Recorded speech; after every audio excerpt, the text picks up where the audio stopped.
Finalement, que les gens se disent, en fait, tout ce qu'il a fait, c'était tellement facile, qu'il aime l'argent, etc. Le parcours de Eric Larchevêque, finalement, résume tout et nous dresse un sacré portrait.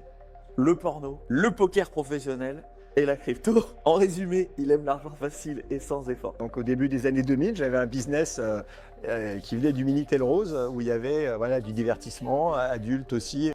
Ensuite le poker, ce poker c'était pas un business, j'étais joueur de poker, c'était le 3e joueur français à un moment. Et le dernier, c'est la crypto. Alors, Je pense que Ledger, c'était pas ce qu'on appelle un business. non, ça n'a pas été un business machine. Aviar, Ouais, non mais en fait, c'est ça, la facilité n'existe pas.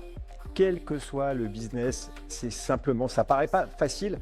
Finalement, que les gens se disent, en fait, tout ce qu'il a fait, c'était tellement facile, qu'il aime l'argent, etc. C'est-à-dire, j'ai bien fait mon boulot. Si ça a donné l'impression que c'était si facile que ça, c'est que finalement, j'étais un bon professionnel.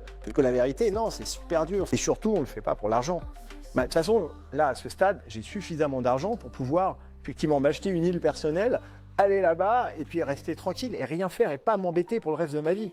Et pourtant, j'ai envie de revenir, c'est pas pour en gagner plus, c'est pour avoir de l'impact. De toute façon, la seule façon de vivre, c'est d'être dans l'action, d'avoir un projet, d'avoir l'impression de donner du sens à sa vie et d'être utile. Je pense qu'on va prendre beaucoup de risques, on va beaucoup s'exposer, mais c'est ça qui est beau, et c'est pour ça qu'on